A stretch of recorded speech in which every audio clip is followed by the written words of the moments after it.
Hi, my name is Minsook. I grew up in Korea. I came to America when I was 25. I worked as a nurse for a long time. So now I'm retired. Hi, my name is John. Originally, I'm from Korea. I came to the United States when I was 13 and a half years old. And I went to school here and I work here, and I'm also retired. See, I grew up in Korea. I was living in a village. Now,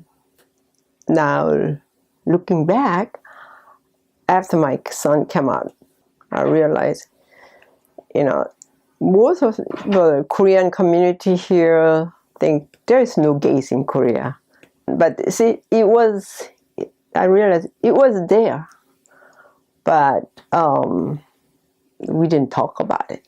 When I came to USA when I was 13 years old, I went to high school and college.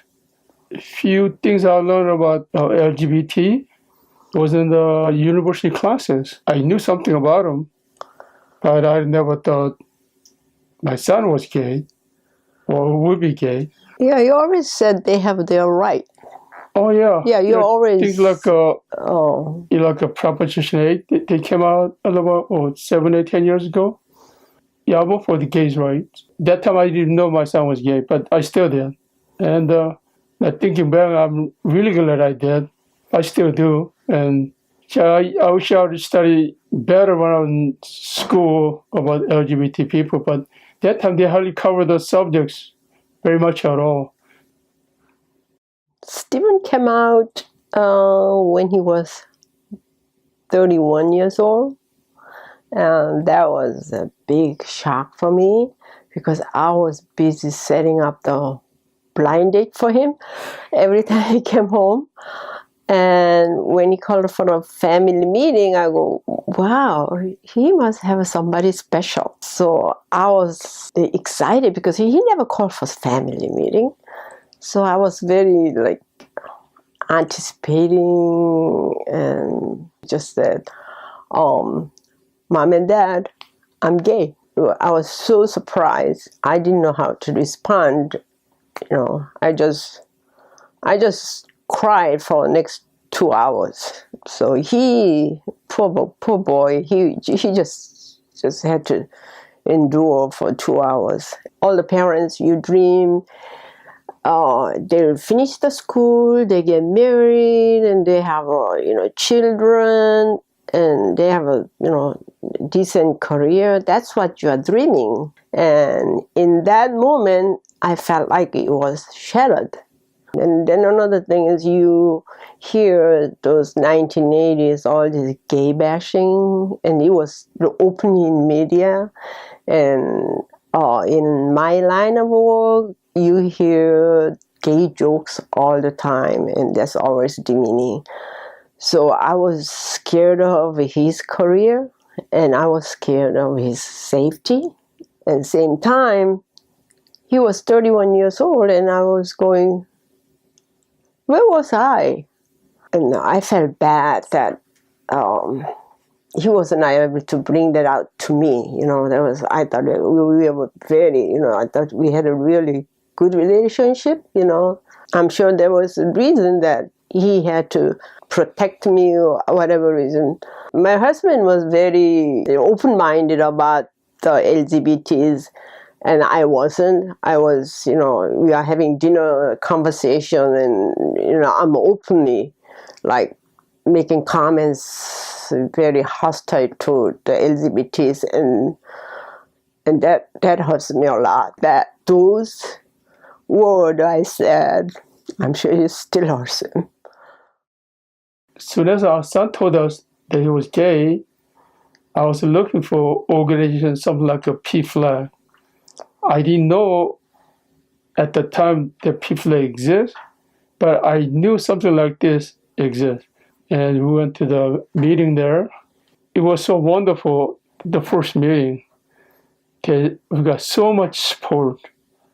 And we cried a lot the first meeting, and that those people were so understanding. And, we learned a lot too. Oh yeah, we learned a lot. We kept on going to every monthly meeting there. Well, I've been there like almost 6.5 years now. Now we're in a position to we could help them out a little bit. So we attend the gay pride parade, or we go to a parade at the Chinese New Year's, and we also go to West Hollywood. Some people think, we are working hard for them, but actually we get a lot more in return.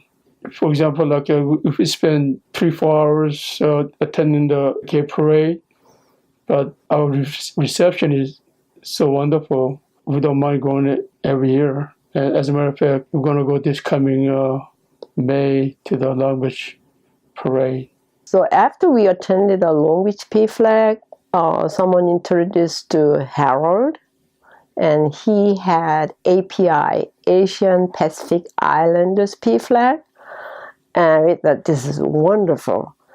And we understand a little better because we are in same culture, and we started only like 5 of us. Now we have sometimes a meeting come 30, sometimes 40. It runs out of the chair, and it grew so much better. And that tells you how much need there is. They promoted that having for us like Korean PFLAG, like they call it tea time. So we started out trying to have the Korean parents coming for the meeting. They're not coming. They are not. I was kind of disappointed on that, and I was hoping that we have more parents come out. We can have a better group. So it was not. We were sustaining well. So it kind of fizzled out, and I feel very bad about that. So I'm sure someday it's gonna happen. See, I'm a Korean American. I don't go to church, and I realized joining the PFLAG, I saw how many people suffer having a gay child or being gay because of the Christian belief. When I came out, I tried to reach all the Korean parents. I saw the big wall ahead of me. A lot of them didn't support their child, or they had too much issues on their own to accept their children. They were struggling by themselves. And many of them, they talked to me on the phone, but as soon as he came out of a setting of a meeting, have more people involved, they all backed up. They don't mind having a conversation, a one-to-one conversation, but they didn't want to have anybody else know it. I feel so bad for those kids who had to endure that relationship at home. Yeah, some of those young people that we talk with, they told their mom that they're gay, but they don't tell their dads that they're gay because they're afraid that the dad's going to have a temper tantrum, I guess. Asians, or Koreans, I should say, they don't do too well with this issue. Joining the PFLAG, I opened my mind, my heart, more than it was before. And I wish other people would do the same thing. But I think when you go to a church, place like that, you just know their way, and so I think it's hard to open their minds. Right now, he lives in San Francisco, and it seems like he's very happy where he is. He's trying to find the software development, and this is his second time he's doing it. So he must be doing it right, and he is very happy where he is, and I'm just hoping he finds a partner. That's what I'm waiting for. he's how he is, very content person. He was, that's how he is, who he is. Every time we go to a gay parade, we have a person sign made up, and mine says, the one side says, "I love my gay son," and I flip it over. The sign says, "The religious freedom, yes. Religious discrimination, no." Right now, states like Mississippi and North Carolina says they have a right to discriminate because of religious reasons. I don't think that's cool. I wish they do it other way around. I know a lot of people are supporting the LGBT rights more than ever before, but I still think we got some more work to do.